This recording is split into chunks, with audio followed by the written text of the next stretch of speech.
Sabay-sabay natin alamin ang mga kaganapan na nangyayari sa ating bansa.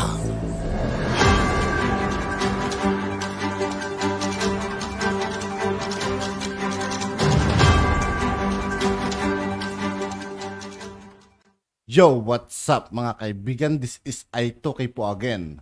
Ngayon nandito naman ulit tayo sa channel ni Pinas News Insider. Dito naman ulit tayo magbibigay ng komento at reaksyon, kaya samahan nyo ako guys. Let's go! Ngayon, viral ngayon sa mundo ng social media. Former Senator Leila de Lima nakalaya na pagkatapos ng mahigit 6 na taon nitong pagkakulong. Grabe, nakalaya mga kaibigan yung kwan. Alam na natin. Ugnay sa di umano'y aligasyon nito noon na umano'y sabwatan ni de Lima sa illegal drug raid sa loob ng Bilibid Prison. Noong ito pa ang secretary. Pero bago ang lahat, kung bago ka pa lamang sa lahat ng hindi pa nakasubscribe mga kaibigan kay Pinas News Insider, mag-subscribe na po tayo at huwag nyo rin pong kalimutan mag-subscribe dito sa aking channel. Aming channel, please huwag kalimutang mag-subscribe at i-click ang notification bell para mas maging updated ka palalo sa lahat pa ng bagong video na i-upload namin. At ito na nga mga kababayan, matapos payagan ng korte na makapiyansa, former Senator Leila de Lima nakalaya na. Ating matatandaan, mahigit sa 6 na taon na nakulong si dating Senator Leila de Lima dahil sa aligasyon nito noon na umano'y sabwatan sa illegal drug raid sa loob ng Bilibid. Ngunit ayon sa ating mga kababayan, tila sinadya di umano ito na madelay ng kanilang kampo ang kanyang kaso dahil inantay di umano nitong bumaba sa pwesto ang dating Pangulong Duterte. At nang makababa na si dating Pangulong Duterte, isa-isa di umanong na-dismiss ang kaso ni de Lima at ngayon pinayagan na itong makapiyansa ng Korte Suprema. At sa paglaya nito, personal itong nagpahayag ng pasasalamat sa Administrasyong Marcos dahil nakamit na di umano nito ang hustisya. Hustisya daw mga kaibigan, no? Kitang-kita na mga kaibigan yung mga ebidensya sa kanya nung araw, di ba? Judge Kenneth Quinto sa kanyang katapatan sa batas at sa hustisya. At gusto ko rin pong pasalamatan ng BBM administration for respecting the independence of the judiciary and the rule of law. Sa inyo pong lahat na naniwala po sa akin, maraming salamat. Lumabas nga ang balitang ito. Marami sa ating mga kababayan ang hindi napigilan ng kanilang sarili na magbigay ng kanilang hinaingat komento sa mundo ng social media. At ayon pa sa kanila, after this temporary freedom, what's next for former Senator Leila de Lima? Abangan ang susunod na kabanata. Mukhang duda ako. Sinadya nilang madelay ang kasong yan. Inantay pa nilang matapos sa kanyang pwesto si dating Pangulong Duterte para walang sagabal. Parang nababaliwala yung pinaghirapan ng ng mga Duterte mga kaibigan, ano? Kaya ngayon, laya na. Walang kinalaman si PBBM dyan. Di siya nakikialam sa judiciary. Labanan ng kaso yan. Di naman dismissal yan. Temporary bail lang yan. Tuloy pa ang kaso. Desisyon ng judge yan based on hearing at labanan ng mga abogado. Kung ano man ang dahilan kung bakit nangyayari ito ngayon, ito ay may rason at lahat ng bagay ay may tamang paglalagyan sa tamang panahon. Sa dagdag na mga balita, makalipas ang halos 7 taon na pagkakakulong dahil sa kasong may kinalaman sa illegal na droga o illegal drug trading, pinabura ng Muntinlupa Regional Trial Court Branch 206 ang inihaing petition for Disappoint ako mga kaibigan. bail ni dating Senator Leila de Lima kaninang hapon. Dahil dito ay pansamantalang binigyan ng korte si de Lima ng kalayaan habang dinidinig nito ang kaniyang huling kaso. Nagbayad ang kampo ni de Lima ng halagang 300,000 pesos para sa naturang piyansa. Kabilang rin sa pinayagan ng korte na makapagpiyansa ay ang mga kapwa niya akusado na sina dating Bucor Director Franklin Bucayo, dating AIDS na si Ronnie Dayan at gayon na rin si Jonel Sanchez. Pati na ang umano'y bagman nito, si Jose Adrian Dera. Samantala, ayon kay PNP o Philippine National Police Public Information Office Chief Police Colonel Jean Fajardo, nakarating na sa Campo Crame ang balitang ito.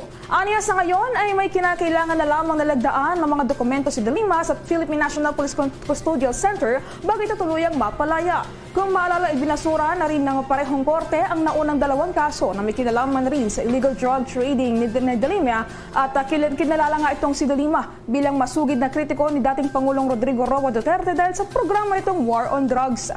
Inaakusahan nito na tumatanggap raw si De Lima ng drug money mula sa mga mayayamang mga bilanggo sa bilibid para gamitin sa kanyang pagtakbo bilang senador. Marami na rin sa mga tumayong testigo laban kay De Lima ang naghain ng affidavit of recantation.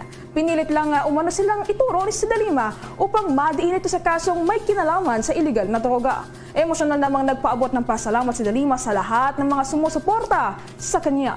Po, no, breaking news po, papasok-pasok lang po na balita, si dating Senador Laila De Lima ay pinayagan na po ng korte na magpiyansa. Yusin lang natin. Yan. Okay. Alam po ninyo, ito po, kapapasok-pasok lang po na balita, ngayong araw po na to, ang Mandaluyong RTC, no? Branch 206 na pinamumunuan po ni Judge Hiner Gito reverses Judge Romeo Buenaventura's denial of De Lima's bail petition in her last pending. So alam po natin na yung naunang judge po na si Romeo Buenaventura ay dininay po yung pong kagustuhan ng kampo ni De Lima na makapag-post siya ng bail.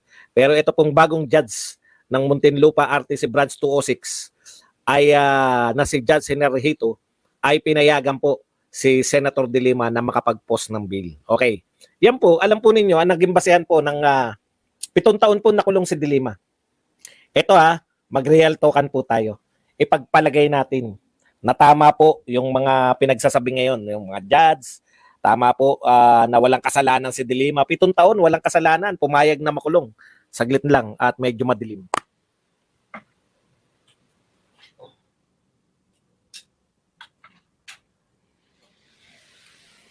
Okay.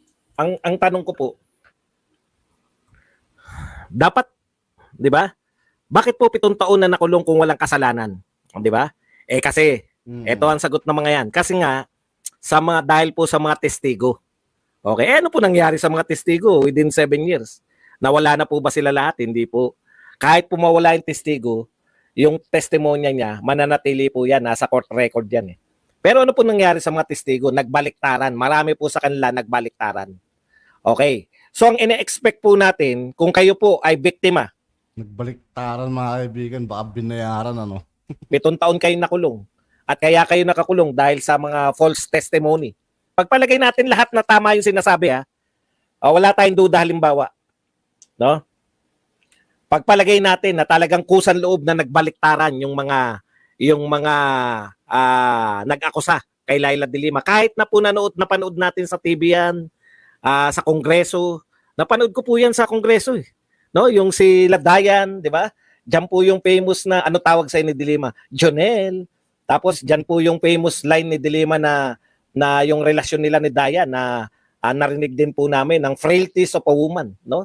Kaya walang duda sa isip ko na merong nangyari rito. Kay De Lima talaga. Kasi live po yun Sa TV pa natin pinanunood nung araw yan 7 years ago. Talagang paulit-ulit po yan. Kahit siguro sa YouTube, makikita nyo po yan ngayon. Okay.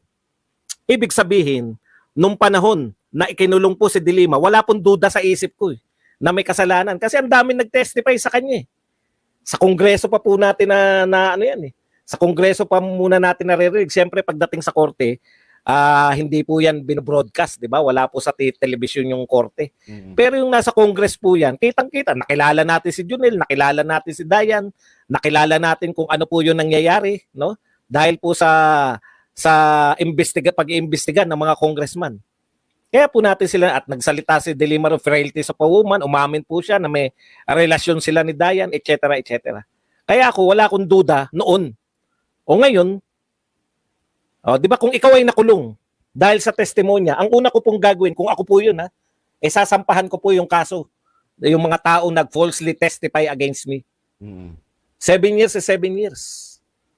Kaya po yun yung ina-expect namin. Kasi kung hindi sila makakasuhan, kung walang isasampang kaso sa kanila, dalawa yung testimonya nila, ibig sabihin. Nag-testimonya sila against then Senator De Lima at nag-testimonya silang pabor. Imposible naman pareho yung nangyari. Yung against ka at pabor kay De Lima. Meron dong pagsisinungaling. Di ba? O, may kaso po yun. Ang pinakamahinang kaso po nun, perjury. Pareho pong under oath yun. O, yun yung una. At kung ikaw ang biktima, nakulong ka ng 7 taon, hindi ka papayag na walang ikaso dito sa mga to. Kaya pag walang nakasuhan dyan sa mga yan, alam na. Di ba? Alam na kung bakit. Nag-expect tayo na makasuhan. Kung wala pong makakasuhan dyan, sa mga nag-falsely testify, pinagpapalagay po natin na totoo yung mga sinasabi nila. Kasi the only thing na makakapagpalaya kay De Lima, yung pong pagbaliktad ng lahat ng mga testimonya. Palagay na natin na totoo yun, na bumalik na yung sinasabi nila ngayon, yun ang katotohanan. Sino nag-utos sa inyo para magsinungaling noon? Dapat malaman natin. Yan dapat ang ilabas nila ngayon, mga kaibigan, para maliwanagan yung mga tao, di ba?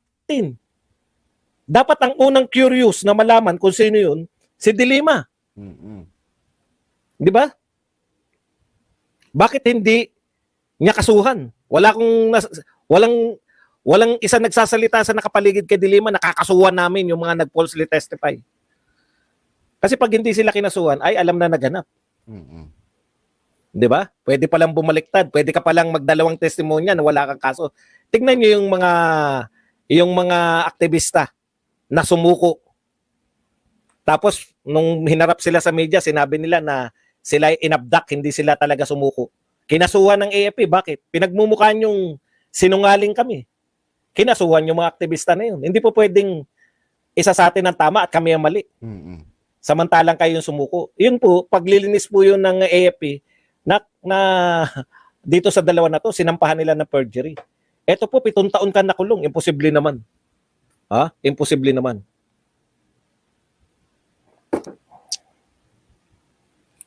Alam mo, Brondial, hindi ko naman sinabing guilty. 7 taon nakakulong yan eh. Bakit hindi, sa tingin mo, Brondial, wag naman, Brondial, hindi pambubutong no? Hindi pambubutong aking channel. No, bawal bobo rito eh.